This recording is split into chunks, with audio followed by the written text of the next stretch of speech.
नमस्कार दोस्तों।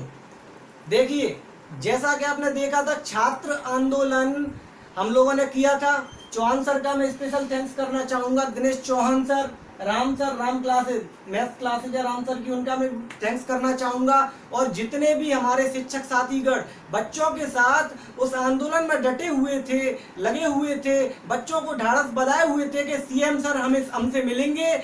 और हम लोगों का क्या सपना था, एमपी पुलिस कांस्टेबल के पद 15,000 हम लोगों को चाहिए थे, एमपी एसआई के पद हमें 1500 चाहिए थे। लेकिन हमने क्या किया, हम पॉलिटेक्निक चौराहे पर दोपहर 12 बजे हम लोग पहुंच चुके थे। जैसे ही हम सीएम आवास की तरफ बढ़ रहे थे तो पुलिस प्रशासन के कांस्टेबलों ने, अधिकारियों ने हमें ऊपर जाने से रोका, हमें सीएम सर से मिलने से रोका। ठीक है, उसके बाद क्या हुआ, हम लोगों को डराया गया, हम सभी शिक्षकों को डराया गया, चौहान सर को डराया गया कि आपके पास अनुमति नहीं है, आप कैसे यहाँ पर आ गए। लेकिन हमारी जो बहनें थी, हमारे साथ जो बहनें थी हमारी, वो एक उम्मीद से आई थी, एक उनमें लगन थी, उनके पास राखियां थी, बोल रही थी हम मामा जी को राखी बांधेंगे। लेकिन मामा जी कैसे, मामा जी भाई, मामा जी ने अपनी भांजी से राखी नहीं बंधवाई, मामा जी ने अपनी भांजियों से राखी नहीं बंधवाई। क्या क्या हुआ, उसके क्या परिणाम निकले, आप लोगों को पता होना चाहिए। हम लोगों ने कितना संघर्ष किया, चौहान सर ने कितना संघर्ष किया, जितने भी वहाँ पे जो बच्चे इकट्ठे हुए थे, जितने भी भाइयों का वहाँ पे सपोर्ट था, उनकी मेहनत बेकार गई या फिर उसका कुछ परिणाम निकलने वाला है। तो देखिए 12 से 1 बजे के बीच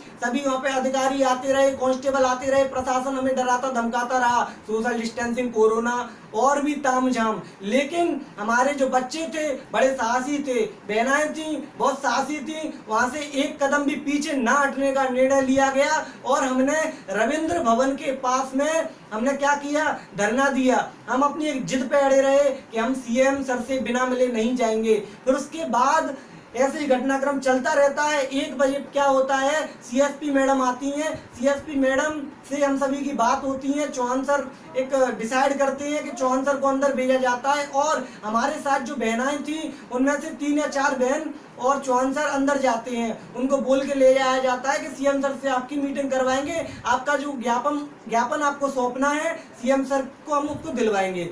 जैसे ही 100 डायल चौहान सर और बहनों को लेकर अंदर जाती है सीएम आवास पे, तो वहां पे बोला जाता है कि आप पीए से मिलें। कोई संतोष सर करके उनके पीए हैं सीएम सर के, उनसे मिलवाया जाता है। लेकिन चौहान सर और सभी बच्चों की यही ख्वाहिश थी कि हम सीएम सर से मिले बिना नहीं जाएंगे, क्योंकि सीएम सर से हमें क्या मांगना है तोहफे में, 15,000 कांस्टेबल और 1500 एसआई भर्ती, 1500 एसआई की भर्ती, वो भी तत्काल प्रभाव से नोटिफिकेशन आउट किया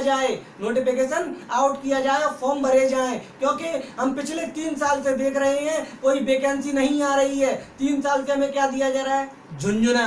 क्या झुंझुना, हमारे हाथ में एक गोली पकड़ा दी जाती है, लॉलीपॉप पकड़ा दी जाती है कि इतनी जगह निकाल रहे हैं, इतनी जगह मंजूर कर रहे हैं। भाई तो मंजूर तो मैंने कब से कर रहे हो, अभी उसका नोटिफिकेशन निकालो। और बच्चे जितने कितने सालों से मेहनत कर रहे हैं, किसी के पास अगर पैसा ना हुआ, वो भोपाल जैसे शहर में रह के तैयारी कर रहा है, तो क्या करेगा, उसकी रिदम नहीं टूटेगी, उसकी लय नहीं टूटेगी, वो घर वापस होने पर मजबूर हो जाएगा और बिना नौकरी लिए उसका सपना अधूरा रह जाएगा। अधूरा रहेगा कि नहीं रहेगा। इसलिए बच्चों ने क्या किया कि हमें सीएम सर से मिलना है। हमने 3 साढ़े 3 बजे तक रविंद्र भवन के पास में धरना दिया। उसके बाद हमने डिसाइड किया कि यहाँ भी कुछ नहीं होने वाला है, हम मंत्रालय का घेराव जाके करेंगे, वल्लभ भवन जाएंगे। उसके बाद हम सभी बच्चे, सभी शिक्षक मिलकर वल्लभ भवन पहुंचे। वल्लभ भवन पर हमने शांतिपूर्वक क्या किया, धरना दिया। बीच सड़क पर सभी हमारी बहनें, सभी भाई, सभी शिक्षक वहां पे बैठ गए थे। उसके बाद प्रशासन आता है, डराता है, धमकाता है, 15-20 मिनट तक ऐसा चलता है। उसके बाद प्रशासन की एक टीम आती है और हमारे साथ जो भाई थे उनमें थोड़ी बहुत डरा के, धमका के, धक्का मुक्की से उनको वहां से हटा दिया जाता है। उसके बाद जो हमारी वहां पे बहनें डटी हुई थी, क्योंकि वहां पे लेडीज फोर्स नहीं थी, लेडीज पुलिस नहीं थी। उसके बाद लेडीज पुलिस आती है, उसके बाद उनको भी हटाया जाता है। उसके बाद क्या होता है, इतना तो आपने लाइव देख चुके थे चौहान सर के चैनल पे, और भी हम सभी शिक्षक लगे हुए थे आपको दिखाने। उसके बाद होता है कि एक वैन आती है, एक ट्रक आता है और हम सभी को भर के ले जाता है। हम सभी को डराया धमकाया जाता है, थाने में हमको ले जाया जाता है। जस्ट अभी 10 सवा 10 बजे के टाइम पर हम सभी वहां से छूट कर आए हैं। हमको डरा धमकाकर थाने ले जाया जाता है, जेल भरो आंदोलन की तरह हमको ट्रक में भर के ले जाया जाता है। क्या हमने कोई गलत किया था? हम बच्चों की आवाज उठा रहे हैं, हम आप लोगों की आवाज उठा रहे हैं। हमको किस जुर्म में ये लोग जेल में डाल रहे हैं, किस जुर्म में हमें पकड़ के ले जा रहे हैं? हमारी बहनों की एक इच्छा थी कि मामा जी से तोहफा लेंगे। देखिए मामा जी नहीं दे रहे तोहफा, क्या करेंगे? अभी लॉकडाउन है आपका 3 अगस्त तक, 4 अगस्त को हमारा लॉकडाउन खुलेगा, 4 अगस्त को लॉकडाउन खुलेगा। मैं चौहान सर से बात कर रहा हूँ, मैं उनसे बोल रहा हूँ हम ये प्रदर्शन ग्वालियर करेंगे। ग्वालियर के फूलबाग मैदान पर जेल भरो आंदोलन होगा ग्वालियर में। अभी बात चल रही है, ज्यादा से ज्यादा हम ग्वालियर में इस आंदोलन को रखने वाले हैं। जेल भरो आंदोलन फूलबाग मैदान, ठीक है, हमें करने वाले हैं, ठीक है। तो अभी क्या हुआ, अभी सरकार क्या करने वाली है? और कुछ बच्चे पूछ रहे थे कि सर आप बार बार पीईबी का नाम क्यों ले रहे थे, आप व्यापम का नाम क्यों ले रहे थे? मैं चाहता हूं, या हम सभी शिक्षकगण चाहते हैं कि व्यापम पीईबी इस परीक्षा को करवाए। क्यों? आप बोलोगे सर पीएचक्यू से करवा दो, हमें क्या घाटा है? भाइयों घाटा है। पीएचक्यू आपका क्या लेगा? ऑफलाइन पेपर लेगा। पीएचक्यू की जो प्रक्रिया होगी वो कम से कम 2 साल की होगी। 2 साल के पहले आपको ज्वाइनिंग देने वाला नहीं है, आपको 2 साल तक लटकाए रखेगा पीएचक्यू। और पीईबी की प्रोसीजर कितनी रहती है? 6 से 7 महीने में आपको भर्ती लगा के दे देगा पीईबी। इसलिए मैं बोल रहा था कि पीईबी का मुद्दा उठाइए, पीईबी का मुद्दा उठाना पड़ेगा। हमें ऑफलाइन पेपर नहीं देना, फर्जीवाड़ा नहीं चाहिए, हमें व्यापम चाहिए, हमें पीईबी चाहिए। और आपके जो पद है भाइयों 15,000 हम लेके रहेंगे, किसी से भीख नहीं मांग रहे हैं, ये आप लोगों का हक है। 1500 एसआई चाहिए। अभी एसआई के बारे में तो कुछ बोल ही नहीं रहे भाई। क्यों नहीं बोल रहे? जो पद खाली हैं उनको भरो, उनको जल्द से जल्द भरो। बच्चे पागल नहीं है, 3-3, 4-4 साल से मेहनत कर रहे हैं, ठीक है। मैं सभी दोस्तों का धन्यवाद करना चाहूंगा, जितने भी विद्यार्थी वहां पे मौजूद थे। आज बहुत अच्छा लगा आप लोगों का ये प्रदर्शन। सरकार को नीचा दिखाने के लिए था।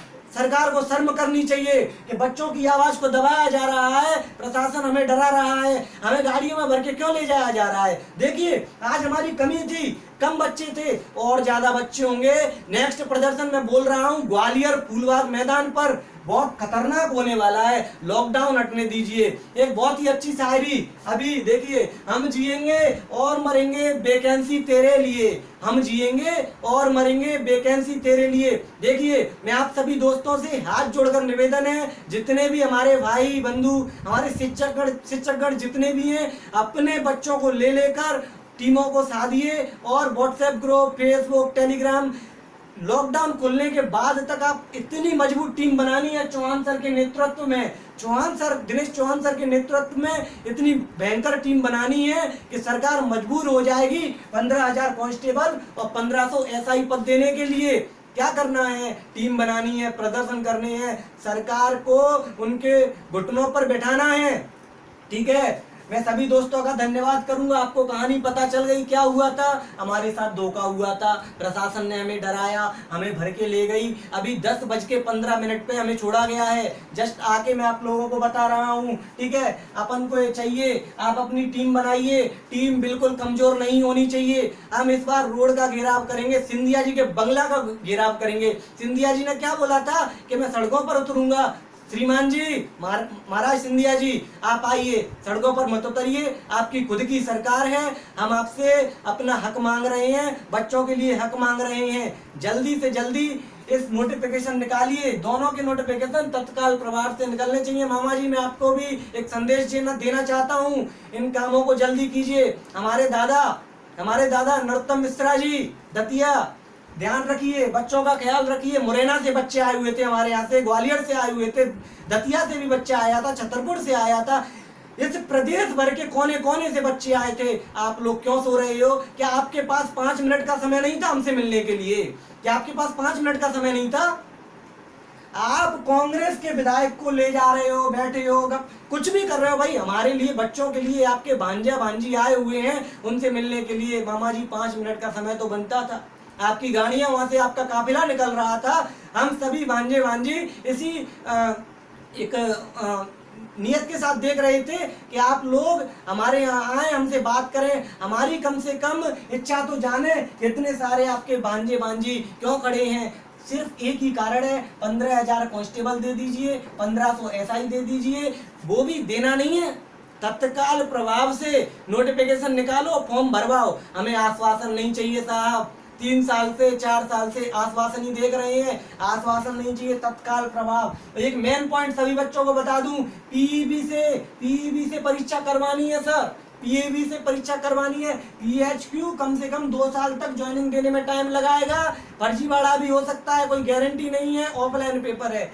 पीईबी बिल्कुल पारदर्शी एक आपका एक विभाग है, ये बहुत अच्छा काम करवाएगा, 6 से 7 महीने में आपको ज्वाइनिंग करके देगा। आप सभी दोस्तों से निवेदन है कि जैसे ही लॉकडाउन हटता है, चाहे हमारा प्रदर्शन भोपाल में हो, चाहे हमारा प्रदर्शन ग्वालियर के फूलबाग मैदान में जेल भरो आंदोलन हो, मैं आप सभी दोस्तों से आह्वान करता हूं, जितने भी विद्यार्थी हैं सभी से आह्वान करता हूं कि आकर इस प्रदर्शन को सफल बनाएं। ये आपकी ही आवाज है, आपका ही प्रदर्शन है। हम सभी लोग शिक्षकगण, हमारे सभी साथी आपके साथ हैं, चौहान सर आपके साथ हैं, राम सर आपके साथ हैं, और प्रदेश भर में ऐसे ना जाने कितने शिक्षक हैं जिनके पास अच्छा नेतृत्व है, वो सभी आगे बढ़िए। अकेले चौहान सर नहीं लड़ सकते, या फिर कमजोरी पड़ेंगी, हम सब अगर एक हो जाएंगे तो हमें कोई नहीं हरा सकता। यूनिटी में वो पावर है सर, यूनिटी में वो पावर है। एक बार और देखिए, हम जिएंगे और मरेंगे वैकेंसी तेरे लिए, चाहे आमरण अनशन करना पड़े, आमरण धरना देना पड़े, चाहे जेल भरो आंदोलन करना पड़े, हम सब आपके साथ हैं। जय हिंद दोस्तों,